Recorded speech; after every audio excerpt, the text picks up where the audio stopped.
From Hollywood, California, the Lux Radio Theater presents James Cagney, Ralph Bellamy, and Stuart Irwin in Ceiling Zero.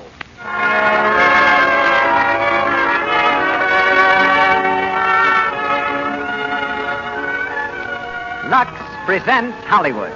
It's a romance of the skies we bring you tonight, a thrilling drama of the early days of transport aviation, of the men who made it possible, of the women who loved them. Ceiling Zero stars James Cagney, Ralph Bellamy, and Stuart Irwin, with Boots Mallory and Gene Cagney. Our orchestra is conducted by Louis Silvers, and tonight's special guest is Major Carl A. Kober, Senior Vice President and General Manager of the Douglas Aircraft Company, who will speak on air transportation as it is today. This program comes to you with the good wishes of the makers of Lux Flakes, those gentle flakes that are the safe, thrifty care for all washables. Do you know that the inexpensive large box of Lux holds 12 cups of flakes? That's a lot, isn't it? And a few flakes go so far, just one big box of Lux will take care of many, many nice things for you. Use Lux for everything safe in water alone. Not only for your stockings and underthings, but for your dresses, sweaters, and all the other washables you and the children wear. You'll do that, won't you? Remember, Lux is thrifty. And now, the producer of the Lux Radio Theater. Ladies and gentlemen, Mr. Cecil B. DeMille.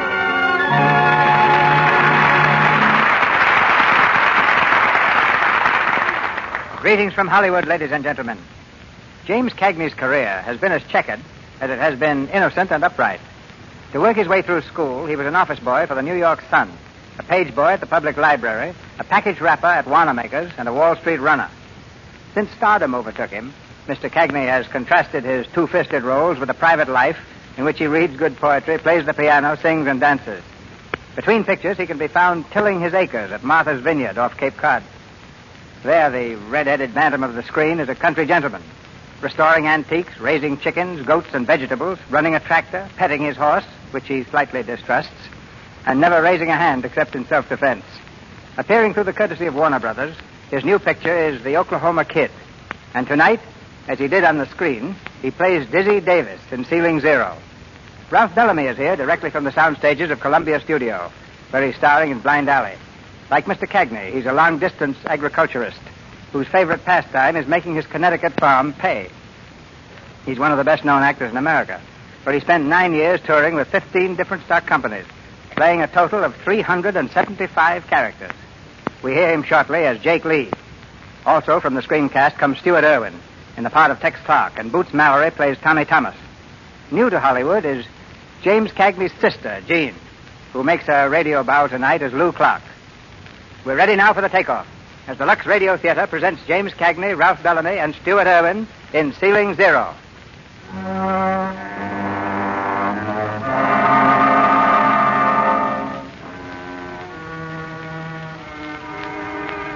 It's a gray winter afternoon a few years ago.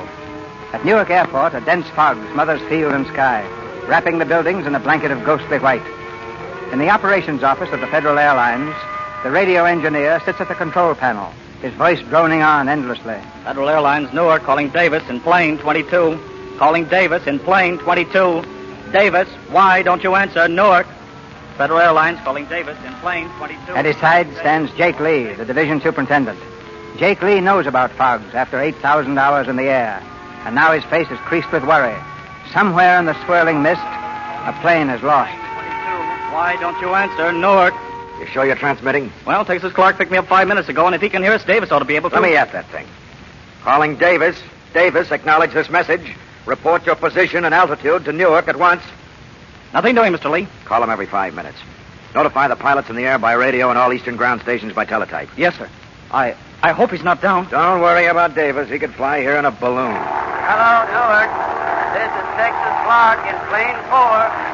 Hang out a lantern or a couple of candles. I'm coming in. Tell him okay. Okay. Texas Clark in plane 4. Come in. Hey, Jake.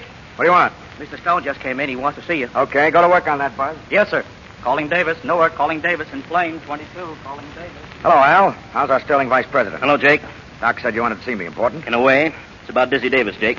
I hear you can't reach him. He'll be all right. He wasn't all right yesterday when he was forced down in Cleveland. Who asked for him to be transferred here? You? Yeah, why? Well, he's not even here yet, and he's up to his old tricks already.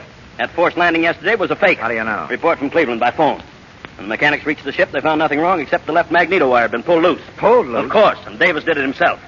Mechanics say he drove back to the plane with a limousine load of cuties, thanked the boys, kissed the girls goodbye, and got into the air. 24 hours late. That's your story. Why don't you wait and hear what Dizzy has to say? Oh, he'll spin a good yarn, all right. He always does.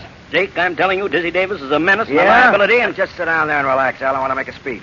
All right, shoot. Who made the first night hop over the Alleghenies? Dizzy Davis. Who kept yelling for radio until you mugs finally spent some money on it? Dizzy Davis. Before then, it was standard practice for an aviator to stick his head out of the window in the morning and say, "Aha, it's raining." Hop right back into bed. I know. I was one of them. I don't care how good he was 5 years ago, Jake. I'm talking about now. Hey, Jake. Come in, Tex. Hey, was that Dizzy Davis you were calling? Yeah. You mean he's coming back here? If he ever gets in. Dizzy Davis. Boy, the three of us back together We again. haven't heard from him yet. He ought to be... Hello, Newark. Dizzy Davis in plane 22. There he is. Come on. Hello, Newark. What's the matter with you guys? Look out, Buzz. Hello, Davis. Go ahead. Was that Jake? Hiya, Jake. I'm 90 miles west of Newark. Altitude 2,000, temperature 58. Visibility unlimited. Oh, how I miss you, dear old pal of mine. Hiya, Jakey, baby. Radio regulation number 3. Pilots will refrain from all personal conversation while in flight. Okay, George, I can read. Goodbye. Speak of the devil. Devil is right. Listen, Al. Dizzy, Tex Clark, and myself are the only old-timers left in this line. We were together during the war. I taught him to fly. That's pure sentiment, Jake. We're in business. And the wartime pilots who can't fit today's standards are through. All right, but get this. I hire and fire the pilots for this division. As long as I have a job, Dizzy Davis will have one. Okay, Jake. Only the next slip Dizzy makes, out he goes. Even if you go with him. Thanks. I'll remember that.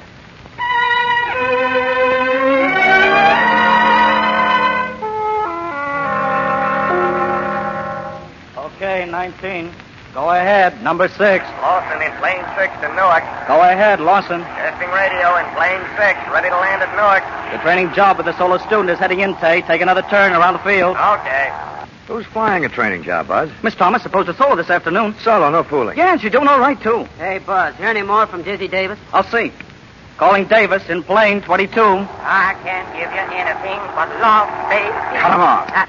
That guy'll sing us into the commissioner's office. He sure got a rotten voice. Hey, Jake. Well, look who's here. Hey, you mug, I've flown alone for the first time. Jake, I've soloed. Mug, is that any way for an air stewardess to address her boss? Oh, Jake, don't be so dignified. Give us a kiss, will you? Cut it out. There's the boyfriend. Hey, Tay. Hello, Tommy. Your trip okay, Lawson? Oh, fine, Mr. Lee. Hey, listen, I soloed. I made it just like that. Hello, girl. Were you scared? Well, kinda. Gee, it was sort of like falling in love and going to church and having your first cocktail all at once. There's no doubt about it. You've just soloed. Dinner tonight, Tay? Oh, not tonight, honey. I got another trip to take out. 22 calling Newark. Boys, I'm almost home. I can smell the meadows. Okay, 22. Don't be so businesslike, Buzz. I'm trying to tell you I'm landing in Newark. Never mind the fatted calf. Making lobster thermidor at Mama Junie. Okay, 22. Shut up. Here I come, Jake. Yeah! Hey, Jakey, can I come in this upside down? What? No. Oh, come on, Jakey, be a sport. Let me come in upside down. Now, listen, Dizzy, I said no. I don't want any fooling around. Here I come. Look at me, Jakey. How's this?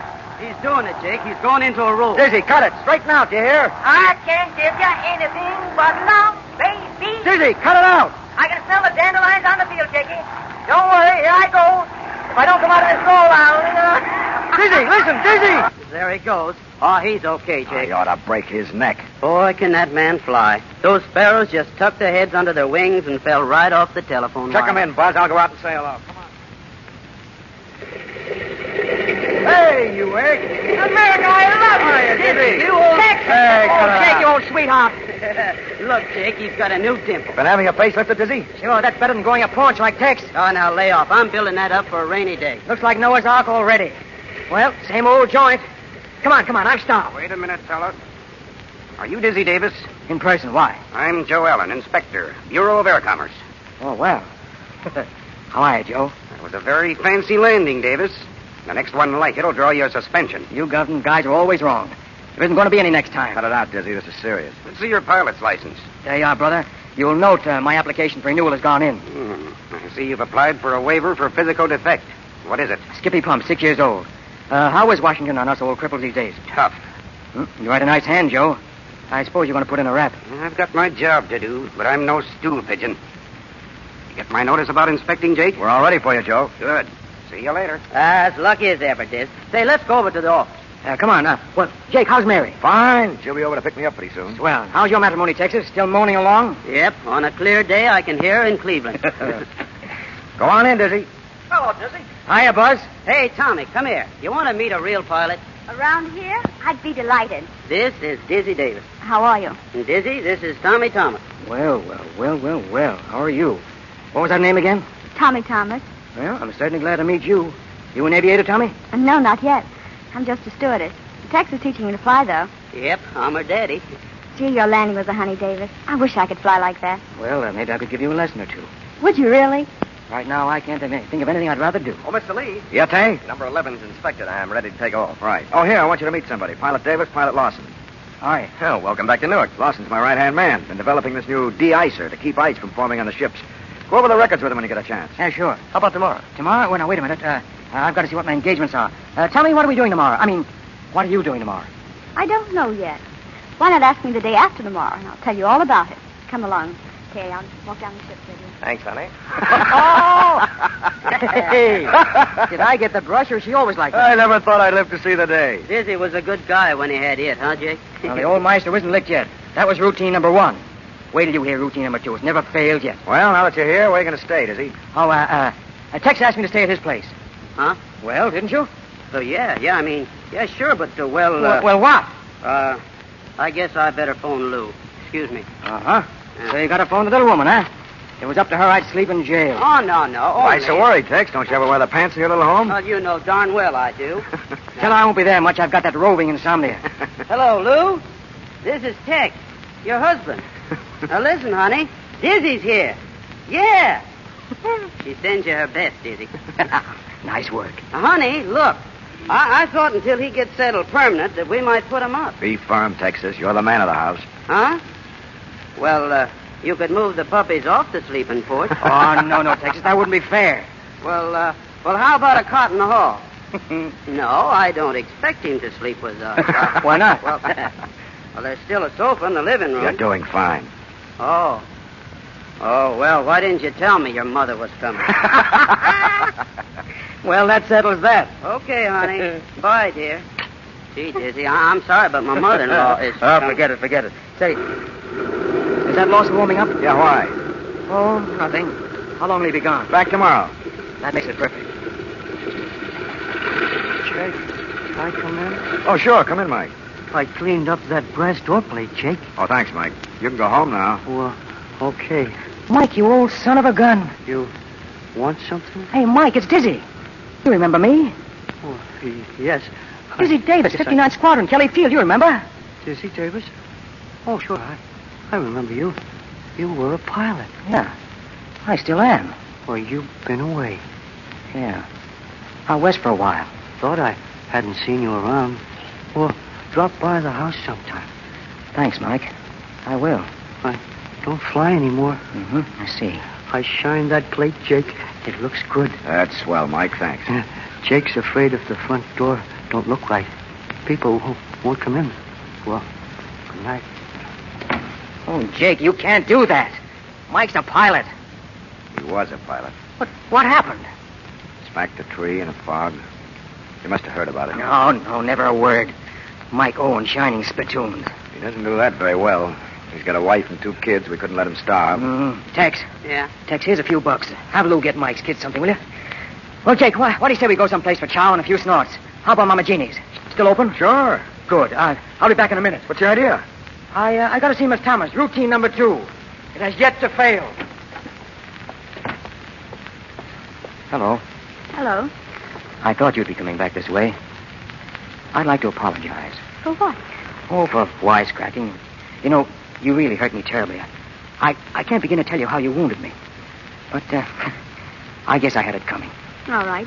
Let's forget it. Oh, no, I don't want to forget it. I know I got off on the wrong foot, but I'd like to start all over and show you I'm not as bad as I looked. And how are you going to do that? Well, Tex and Jake are going over to have a bite with me at Mama Jeannie's. How about joining us? Well, you've got to eat anyhow, haven't you? well, yes. Well, come on, I'll show you that I know which knife to use. It'll be straight from Emily Post. Okay. Ah, swell. Wait a minute.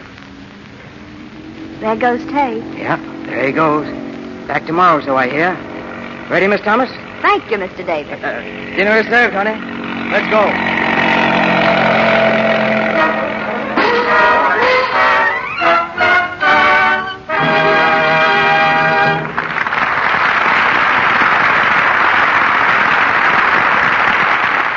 The curtain falls on the first act of Ceiling Zero, starring James Cagney, Ralph Bellamy, and Stuart Irwin. During this brief intermission, we bring you our favorite family, the Brownings. It's evening, and the family are in the living room. As the scene opens, 14-year-old Midge is dancing about the room in a series of fantastic swing steps. Just a jitterbug, a little jitterbug. Boy, does that music send me. I'm in the groove. Midgie, calm down a little. Why all the I'm excitement? practicing for the jam session at school, Mother. We're having a contest for the best dancer. It takes more than dancing to win that contest, Midge. Why, Dot, what do you mean? Zippy, zippy, zum, little run, little run. Stocking runs won't take any prizes, Midgie. Oh, my gosh, have I got another run? Yes, and it's a beauty. Zip clear down your leg when you were shagging just now. Oh, dear, what am I going to do about these awful runs? Oh, Midge, it's so simple. If you'll only remember to lux your stockings every night, that'll cut down on those runs. Look, Midge, why don't you make a little sign, Lux Stockings Tonight, and put it up on the bathroom mirror. Then you'll be sure to remember. Dot, that's a grand idea. I'll do it right now. Smooth-fitting stockings without a sign of a run. They help any girl to be a winner. And it's easy to have nice-looking stockings when you give them regular Lux care. Why? Because Lux saves elasticity, that live, springy quality in your stockings. When your stockings are nice and elastic, they give instead of breaking easily under strain. And that's exactly what you want, isn't it? So Lux your stockings every night. It takes only a moment. Do your underthings at the same time. Regular Lux care keeps them fresh and dainty, new-looking longer. Buy the generous large-size box of Lux Flakes. And now, Mr. DeMille. Ceiling Zero, starring James Cagney, Ralph Bellamy, and Stuart Irwin, with Boots Mallory and Gene Cagney.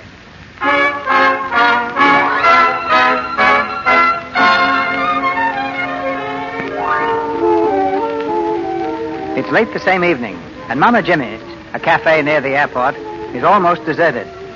On the tiny dance floor, Dizzy and Tommy move slowly to the rhythm of the four-piece orchestra. How am I doing? All right. A little close, that's all. Well, that's the way they taught me. When, in the gay 90s? Say, how old do you think I am? I'm only 34. That's an awful lot when you're only 19. But when you're 34, it's nothing. Say, you realize when you're 34, I'll only be 49? What of it?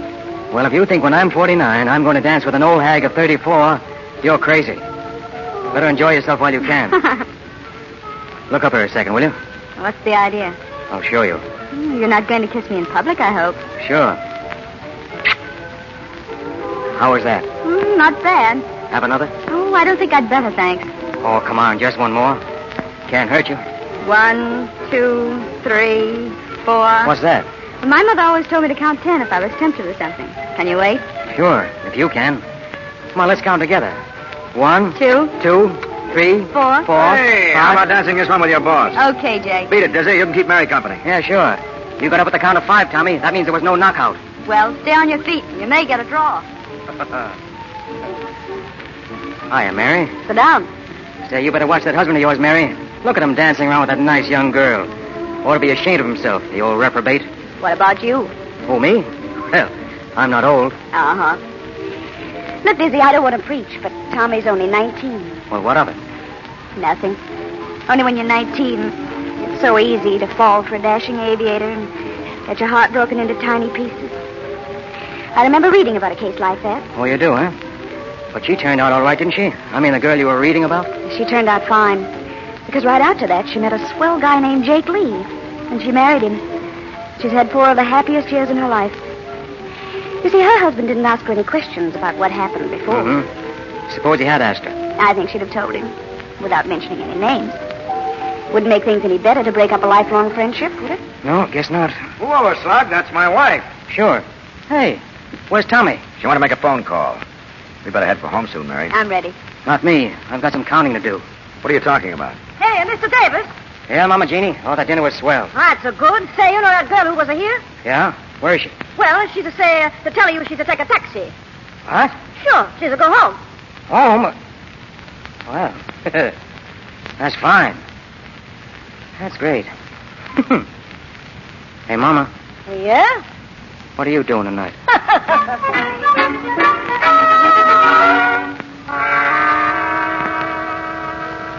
Newark calling all Federal Airlines stations. Business dispatch. Bad weather ahead beginning this afternoon, affecting Eastern Division only. Passenger runs may be canceled on short notice.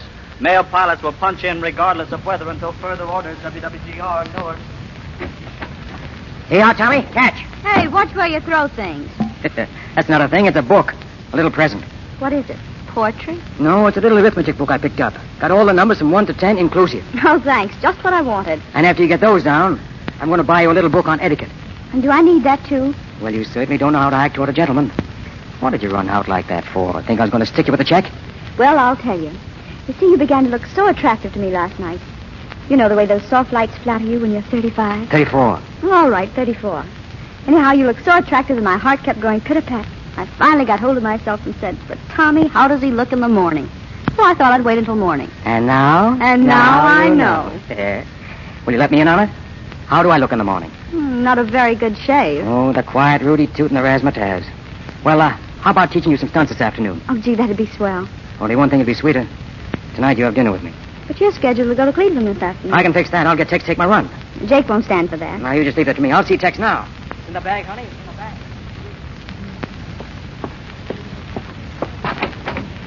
Hiya, Dizzy. Hiya, Tex. How's the old... Hey, what's the matter? Dizzy. Dizzy, what is it? Oh, it's nothing. Huh? I'll be all right in a minute. What is it? That bum ticker of yours? Yeah. Too much last night, huh? Yeah. You're getting old and you can't take it. Yes, Tex. I guess you're right. Say, you can't go to Cleveland feeling like that. All right, it's all right. I've done it before, and I can do it again. How would it look getting sick the minute I came? Oh, well, what do you care how it looks? Now, listen, Diz. Don't you worry about your run. I'll take it. No, And you can take mine this weekend. No, Tex. I've got no right to do that to you. Why not now? Lou'll be sore. Yeah, I didn't think of that. Well, let her be sore. I'm taking your run tonight. Oh, gee, Tex. That's swell.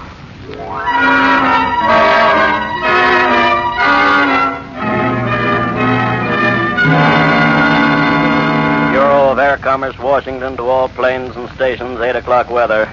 Colsman barometer, 2980. Temperature, 30. Dew point, 30. Surface wind calm. Heavy fog. Visibility 0. Ceiling 0. Hand me that last report from Belfont. Here you are. This fog is thick enough to cut in chunks. What are those seagulls are walking around? Texas Clark in plane 9, calling Newark. Go ahead, Texas. Texas Clark to Newark, eastbound, 10 miles west of Bethlehem. Flying blind on instruments on Newark beam. Altitude 10,000. Visibility 0. What's the ceiling at Newark? Ceiling here still 0, Texas. Getting no better. Keep in touch. Okay. Boy, Dizzy should be happy he's on the sick list. He sure handed Texas a sweet run. Dizzy recovered fast. I saw him at Mama Jeannie's having dinner with Tommy. What's that? Is Dizzy at Jeannie's? Yeah. Well, at least he was. It was grand this afternoon. I didn't know anyone could handle a plane so smoothly. You know, for a student, you're doing all right yourself. Dizzy, what is it that makes flying so worth loving? You're the first girl I ever heard talk like that. Well, I don't know. When you're up there, it's a one-man show, and the whole world slides under your wings. There's danger and thrills and progress. Hey, what the heck am I doing? Making a speech? Oh, I don't know what it is. All I know is I'd rather be a male pilot than king. But no passengers for mine. You should complain.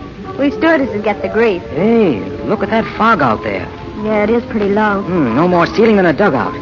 I didn't know Tex was going to be up against that when I asked him to take my run. Tommy, come on, let's hit the office and see how he's making out. Flying on instruments on Newark beam. Altitude 10,000. Visibility 0. What's the ceiling at Newark? Ceiling here still 0, Texas. Getting no better.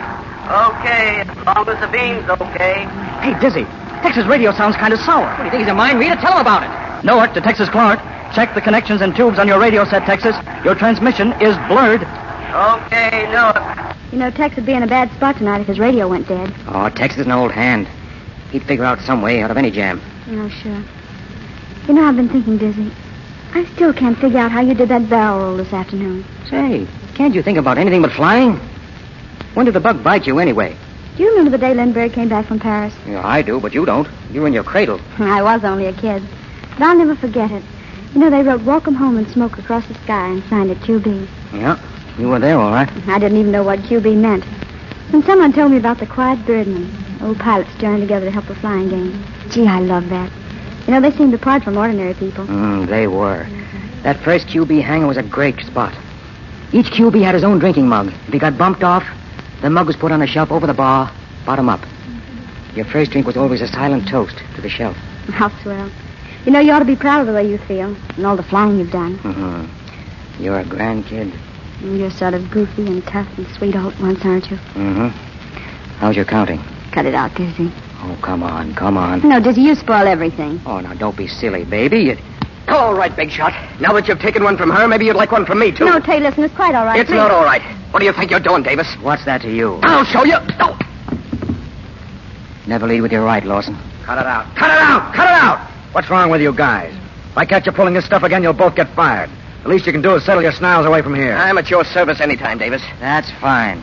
Remember to have my suit pressed in the morning. Go on, Tay. Tommy, you go with him. Why don't you grow up, Dizzy, and let those kids alone? Got a cigarette? She's not your kind. She's not for you. Why don't you let her decide that for herself? Newark, calling Texas Clark, and number 9. We're ready to check your transmitter. Go ahead, Texas. Newark, calling Texas Clark, and number 9. Go ahead, Texas. Doesn't he answer? No, sir.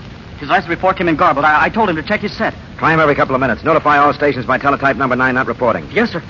Radio must be dead. Jake, I want you to know that I didn't swap with Tex just to hand him a tough one. Forget it. Jake, is Tex in the air? In this? Yep. On his way home, Mike. It was a night like this. I was coming home. I couldn't see the ground, or the trees, or the houses, or anything. Then I hit. I stopped like a train hitting a wall.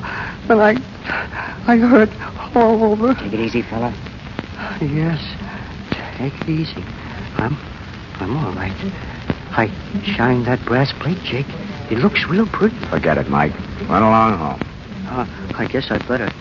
The wife might be worrying. She still thinks I'm flying. Buzz, put that outside radio transmitter on the window ledge. Yes, sir. Tex will never get in here without radio unless he finds a hole. A hole? In that mud? A solid overcast, 15,000 feet thick.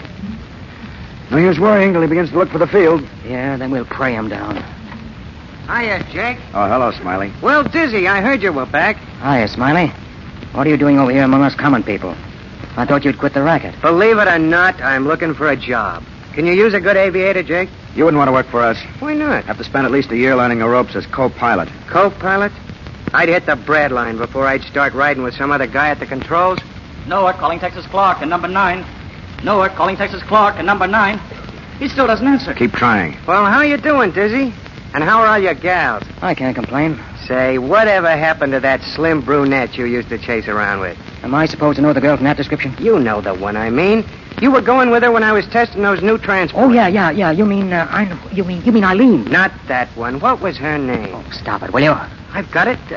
Mary something. Oh, cut it out. She wasn't my girl. You remember, she lived in a little white house over in East Orange. Mary... Shut up. Was it Mary Miller? Yeah, that was it. Mary Miller. You know her, Jake? Yeah, I know her. I married her. No, not Miller. This was, Mary Dillon. That was it, Dillon. Oh, then I wouldn't know her. No, you never met this girl.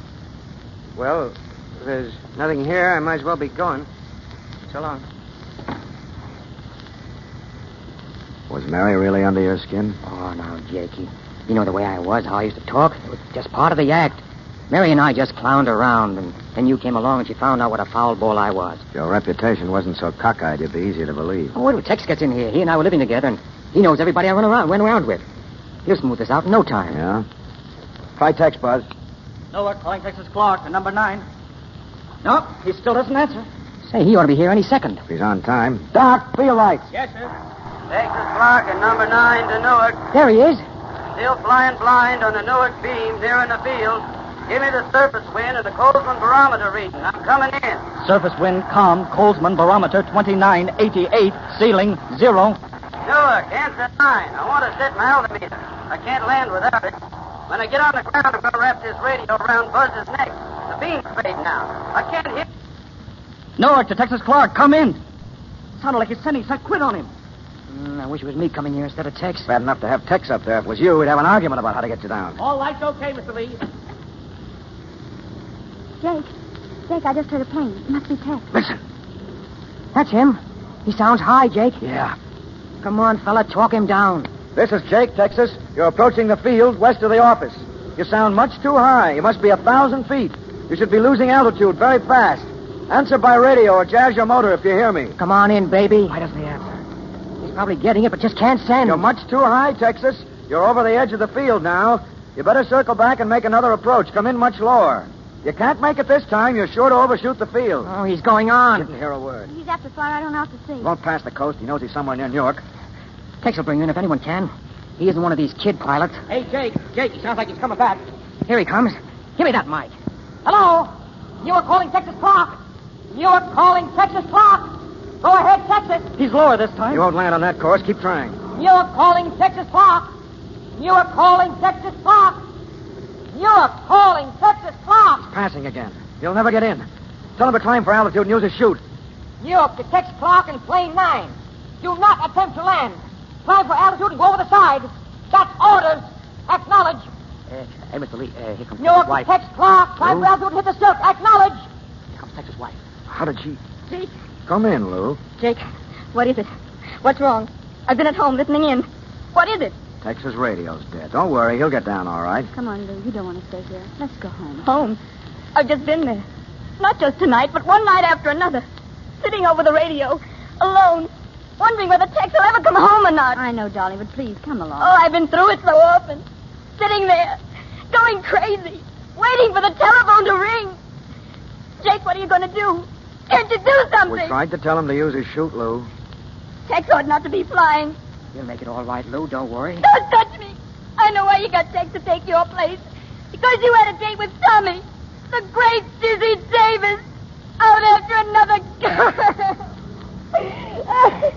Is that why you switched your run? Jake, listen. He's turned back to the field. You hear that? He's picked up the field lights. You are calling Texas Clark. You are calling Texas Clark. Jake, I'm heading in. At least I think I am. My radio sure is sick. Haven't heard a word for an hour. You're coming into the field, Tex, toward number 1 hangar. You sound just about right. Keep her straight and settle in slow. Why don't you answer me? Are you guys shooting crap or something? You haven't reached the edge of the field yet, Tex. Your altimeter should read about 200 feet. You're headed over the hangars for the middle of the landing area. Keep her straight and steady. Here I come, feeling for the ground. Why don't you answer? It's a wonder you wouldn't help a fella. He can't hear us. He's coming in blind. You ought to be up there.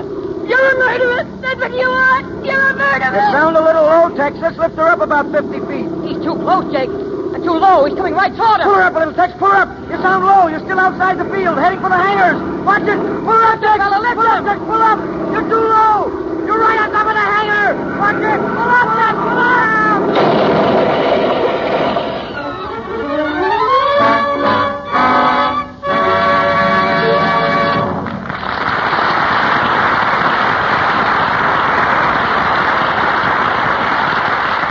Pause for station identification. This is the Columbia Broadcasting System.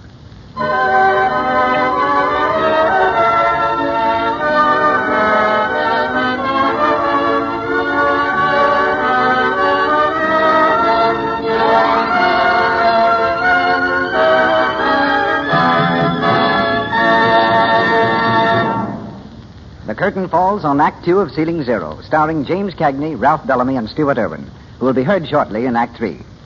In just a moment, Mr. DeMille introduces our guest. But first, I'd like to say a word about our product, Lux Flakes. Have you ever figured out how thrifty Lux really is? How much it can do for you? It's amazing how far a penny's worth of Lux will go. Listen to this. Unless the water is hard, about 1 penny's worth of Lux will do your underthings 3 times, your stockings 4 times, or your dishes for a whole day. Or you can look at it this way. Just a little more than a penny's worth of Lux does a sweater and a dress. Yes, Lux is thrifty, and it's safe. Safe for anything safe in water alone. So every time you buy the generous large-size box of Lux, just think to yourself, it's safe and it saves. Now, Mr. DeMille, as our guest tonight, I thought it most appropriate to present a man from the skies. Someone from real life who can match the color and skill of the pilots of our play. But he's as different from the aviators of our play as the plane which he's flying is different. The swift progress of aviation since the writing of Ceiling Zero has outstripped man's imagination in making air travel safe, and safer still. Right now, in the sky above the Lux Radio Theater, a modern transport plane is circling. At the controls is Major Carl A. Cover, Senior Vice President and General Manager of the famous Douglas Aircraft Company, makers of planes flown the world over. Major Cover trained the men who trained the pilots to fly in the World War, and has had much to do with the pursuit of safety for the past 20 years. But let's hear from Major Cover direct. Are you ready, Major? I've been accustomed, Mr. DeMille, to look up to the Lux Theater. This is the first time I've ever looked down on it. Incidentally, I'm now speaking from a regular DC transport plane, while in the course of routine checkup flight. This plane belongs to the Royal Dutch Airlines. It will soon be delivered for operation in the longest passenger run in the world between Amsterdam and Batavia. As you fly around up there, Major, what picture do you get of aviation today and in the future? Well, I believe aviation has traveled farther in less time than any invention in the world. I think you'll agree that it has made as vast strides in the brief years since the period of Ceiling Zero as it did between its inception and the first showing of tonight's play. Safety and comfort in the air develop so fast that it's almost impossible for the average person to realize the changes. It would be a full-time job to keep up with the progress being made. As a result, only a few technically minded people can appreciate just where we stand today. But doesn't such progress take all the romance and daring out of flying? If you mean romance in the terms of such heroic daredevil performance as you have in Ceiling Zero, then the answer is yes. But there's another kind of romance, the conquest over nature. A conquest made possible by such things as the radio beam, the new altimeter, the icing equipment, the automatic pilot, and the amazing reliability of modern engines. There's romance, too, in the thought that you can fly in the space of a single day from a land of ice and glaciers to the palm trees of the tropics.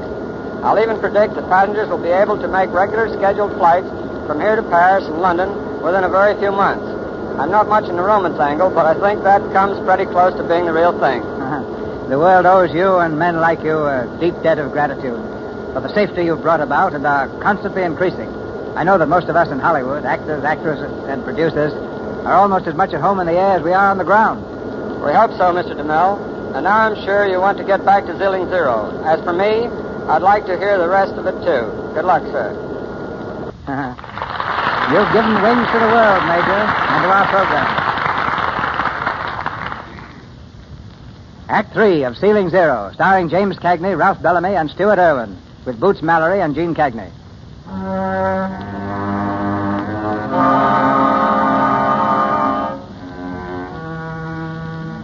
Pulled from the wreckage of the mail plane, Texas Clark was rushed to the hospital to linger for hours between life and death. In the anteroom, Tex's wife, Lou, numb by the tragedy, waits for word from the operating room. Mary is with her, and Dizzy Davis. Lou, I know it sounds silly to say you're sorry. It's always too late. But I am sorry, Lou. At the bottom of my heart. I know. Lou... Don't worry. I'm not going to shout. I don't think I can ever shout again. I don't want to hurt you, Dizzy. That won't help Tex. But you're no good. You never have been any good. Everyone you touch, you hurt. Jake helped you. Got you sent back here. And what do? You've already hurt Tay and Tommy. And if you stay here, you will hurt Mary. Lou, so help me. You can't help it, Dizzy. You're just no good. No good. Dizzy. She doesn't know what she's saying, Dizzy. Oh, yes. Yes, she does. She's right. I'm poison, absolute poison, even to my friends. Not to Jake, Dizzy. Oh, to him, too. Smiley Johnson spilled the beans about us. What did Jake say? He doesn't know whether to believe him or not. Then I've got to tell him, Dizzy. Yeah, I guess you do. Only wait till this is over, will you? Goodbye, Mary. I'm going back to the office. Phone me if anything happens, huh? Goodbye, Dizzy.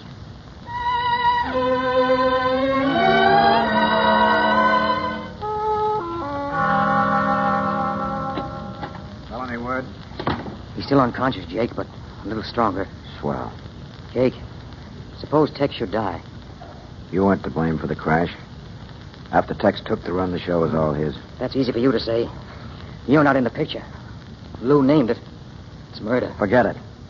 He's going to pull through. Get well. But you got to learn to play the rules, Dizzy. I know. Jake, listen. I've got a lot of corners, but there's one guy I've always been on the level with, and that's you. Jake, I'd cut my heart out for you. Please don't be mad at me. All right, forget it. What's the latest weather report on Buzz? 0. Ice at 3,000. Have Lawson stand by. You want to push the night mail through that ice? Probably not, but I never cancel any run in advance. We'll decide when the time comes. Number 7's rigged with those new de-icers. Be worth the crash to find out how they stand up. Do you want me to make the hop? Lawson's scheduled to go. That kid? He won't get from here to the edge of the field. No? Why don't you go out and tell him how? Okay, Jake. I guess you're sick of looking at me right now. I'll see you later. Dizzy. How are you, Half-Pint? I'm pretty low. Dizzy, I feel so guilty about Tex. Only we hadn't made that silly date. Oh, don't blame yourself. It was my bright idea. Everybody knows that. Dizzy, you mustn't worry about what Lou said. Tex wouldn't want you to do that. He'd understand. Tommy, you're the only nice thing that's happened to me since I got back here. The rest has been bad news. Why don't you go home? It doesn't do any good staying here, making yourself unhappy. I don't want to be alone. I'd go screwy over there by myself. I wish I could help. You could. Could help a lot. How? Staying close and being near me till it goes away. Will you? Of course. Sweet. Here's the key to my apartment. 1211 Wellington Road, number 14. You go down there and wait, and I'll be along in a little while. We'll have some drinks and try to drown all this, huh? All right. If you see Tay, will you tell him goodbye for me? Please. I'll tell him with pleasure. Hey, Dizzy. Jake wants you. Right there. Go ahead, kid. Well, Jake? I got a rap for you, Dizzy. Yeah, what? Read this. It just came from Washington. Washington? For me? They turned down your physical waiver, Dizzy. They won't renew your pilot's license. They were... Say, what is this, a gag? No, Dizzy, it's straight. Well, then I'm finished. Washed up. Take it easy. We'll find some way out. Yeah, maybe I could get a job like Mike Owens. Don't be a fool. What do I know except to push a plane around? If you hold down this sort of a job, I can fix it. Fix it to sit around at a desk watching the other guys fly? Gee, that's great. That's marvelous. Federal Airlines, Jake Lee speaking. What? When? Okay, thanks. Was that about Tex? Yeah. He's gone. Oh. Gone. Oh. Don't let it throw you. You've seen hundreds of crashes. And a lot of swell guys go west. It's all part of the game. Dizzy. Pull out of it. Oh, don't worry about me. What about Lou? I better go see her. Take over the duty watch, will you? Sure. Hold the night mail. We're sure to cancel. Okay. Dizzy. Listen, Diz. Sometimes a guy gets to thinking he's fair and big. When he's in love with a woman, he can be pretty small. I don't know what got into me. I was jealous, I guess. Forget I ever said anything about you and Mary, will you? I never heard a word of it. Swell. So long, Diz. So long, Jake. Tex. Oh, my God. I killed him. I shoot. Hey, Dizzy. Yeah? That kid Lawson's getting ready to leave. Is the trip canceled? Canceled? Yeah, it's awful bad up there. Ice all over the place. I guess the trip's out, huh? Yeah. No, wait. Where's Lawson? He's down by the hangar. I'll go down there and see him. Hold everything. Hey, Lawson. You seen the weather map? Yes. I'll take another look before I shove off. From here to Cleveland, it's bird walking weather. These days, planes fly when birds only sing. Yeah. Hey, look. You really love that Tommy kid? What's it to you? Nothing much. You going to marry her? Yes, I expect to marry her. You know where she is now? Well, I guess she's home. Yeah. Now, what's the dope on these new de-icers? An old hand like you should know all about that. Answer my question. I'm in charge here. Well, you know how they work. We've been running wind tunnel tests. Now they're installed on 7 here, ready to try out. Suppose they don't click. If it gets too bad, I'll go over the side. Lawson, come on. Let's cut the squabbling. You're right. Tommy is swell. Too swell for me. You mean that? Yeah, sure. You kids are just getting started. Here you are. Here's all the happiness on earth. Well, thanks, Dizzy. That's darn swell of you. So long, kid. Have a good hop. Thanks. Now, Stay asleep until I get back. Hey, Doc. Yep. This kid Lawson is sick. What? Yeah, he just fainted. Come on, pick him up and take him inside, will you? Gee. Hey, Baldy, put that ship up. Oh, no, you don't. The ship stays. I'm taking the kid's trip. You can't, Dizzy, not in this weather. I'm giving orders here, and I'm taking that trip. Yeah, but... Now, go on. Do as you're told.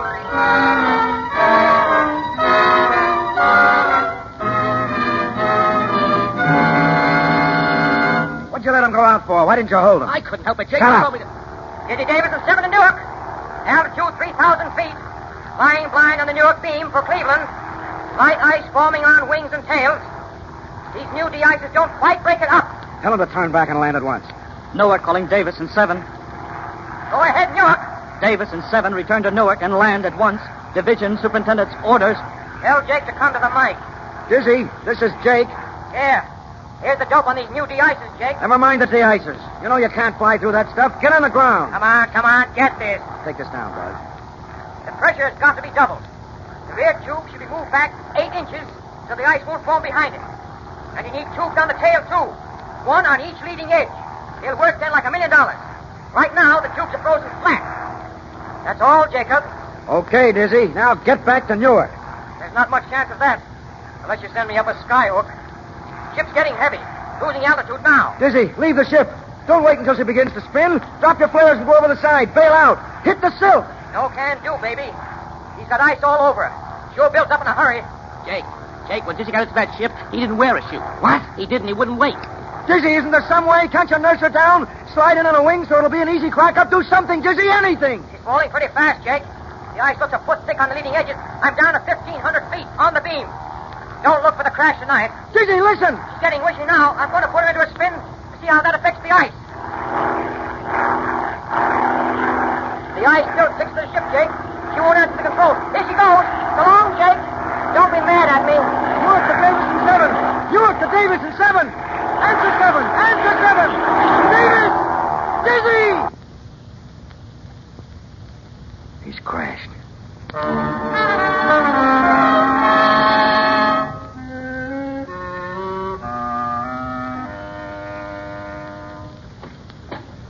We got the call, Jake. They find the ship? Yeah, pretty bad. Dizzy. He's gone, huh? Uh-huh. In the seat. Sure. He would stick it. You want to speak to the boys? No. Not now. Beat it. Okay. Jake. Yeah. What, Mary?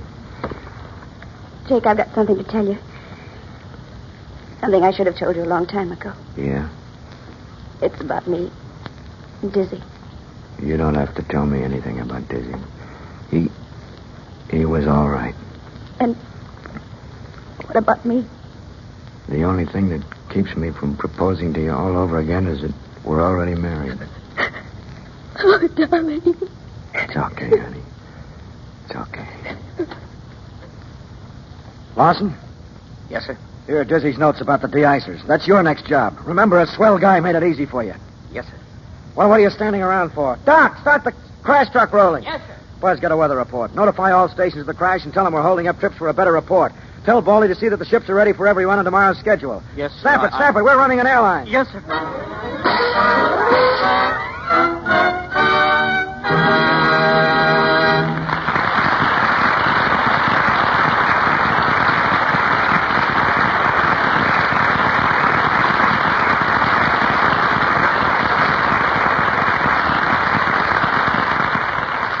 Ring down the curtain on Act 3 of Ceiling Zero, starring James Cagney, Ralph Bellamy, and Stuart Irwin. In just a moment, Mr. DeMille will bring back our stars to talk to you personally. But first, here's a bit of news for housewives. I read in the paper the other day that a housewife washes about an acre of dishes every year. Imagine all those dishes laid out over more than 43,000 square feet of ground. That's an acre of dishes. And it takes a good many hours to wash all those dishes. Yes, it does. It means your hands spend a lot of time in the dishpan. And if you're using a harsh soap for your dishes, your hands are apt to suffer. Harsh soaps with harmful alkali are likely to dry the natural oils in your skin. That's why your hands chap and get red and coarse. You don't want that to happen to your hands, do you? So won't you remember this? Lux Flakes are kind to your hands. They're mild. They have no harmful alkali. Nothing to dry your skin and roughen your hands. No, indeed. Lux helps your hands stay smooth and young-looking. And that's pretty nice, isn't it? Having hands that are lovely to look at and thrilling to hold. Every woman wants them. Remember, Lux is fast, it's gentle, and it's thrifty. Yes, unless the water's very hard, it takes only about a penny's worth of Lux to do a day's dishes. Be sure to buy the generous big box of Lux Flakes. Mr. DeMille. After spending the last week in the vigorous company of Messrs. Cagney, Bellamy, and Irwin, I'm sorry for only one thing. Look out, boys. Here it comes. No. No, it's not what you're thinking, Mr. Irwin. My lone regret is that all of you want with Barbara Stanwyck, Joel McRae, and me in the making of Union Pacific. You mean we're too late? Gosh, what'll you ever do, Mr. DeMille? Well, there's nothing to do, I guess, but hope. Hope that when the next one comes along, you'll be in the cast. Say, I'd like to cast it for you right now, if I might. Of course, the first thing you'll need is a leading man, a hero. You know, somebody like Bellamy. Gee, that's white of you, Jim. Darn white. Well, yeah, but not exactly like Bellamy. What you want is a guy a little on the tough side, hard-boiled, fast-talking, see? Quick with his hands. He's okay on the inside, but on the outside, he's all brass knuckles. You mean somebody like James Cagney? No, like Stu Irwin. Well, I don't doubt that Mr. Irwin has a heart of gold. Oh, but... boy, that's the truth. There's so much gold in my heart that every time it thumps, it whispers, 16 carat, 16 carat. Anybody like to listen? All right, so you got a heart of gold. But how tough can you be? How tough can I be? Listen, Bellamy, just put up your hand. Sure I will, Smarty. Just as I figured, wide open for a kick in the shins. Careful, Mr. Irwin. Ralph's in pretty good shape after working that farm of his. Well, that's not quite as accurate, Mr. DeMille, as I'd like it to be. So relax, Stu. You see, we had a flood back there, and my farm went down the Connecticut River. Flood ruined everything except a couple of crops, but they're doing fine. Watermelons and watercress. Hope you're having better luck on Cape Cod, Jimmy. Oh, I'm learning, Ralph, learning. I don't think I'll ever be a menace to the landed gentry, but come a few years, and I think I'd be able to live off the place if I had to. Of course, I might get a little tired of eating kohlrabi and rutabaga 3 times a day, but then I'm learning. Mr. DeMille, I got a great kick out of doing Sealing Zero, and I hope we can all get together again sometime. Many thanks. Good night. Good night. Good night, and happy landing. In a moment, ladies and gentlemen, Mr. DeMille brings news of next Monday's program. Be sure to listen to the new Lux daytime radio program, The Life and Love of Dr. Susan, the story of a courageous woman in search of her destiny. You can hear it over most of these stations in the United States every afternoon, Monday through Friday, at 2:15 Eastern Time, 1:15 Central Time, 3:15 Mountain Time, and 2:15 Pacific Time. This new daytime program, The Life and Love of Dr. Susan, comes to you in addition to the Lux Radio Theater.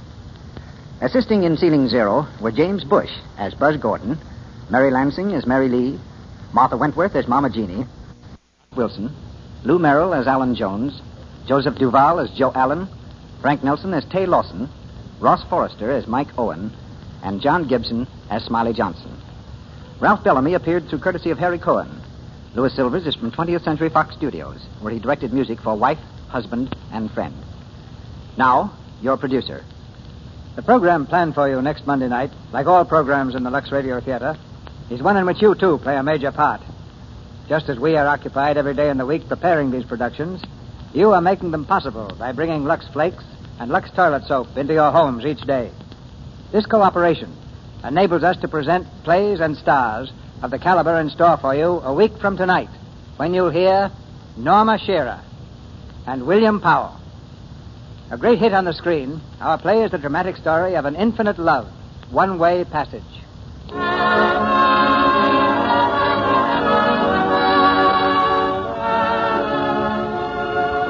Our sponsors, the makers of Lux Flakes, join me in inviting you to be with us again next Monday night when the Lux Radio Theater presents Norma Shearer and William Powell in One-Way Passage.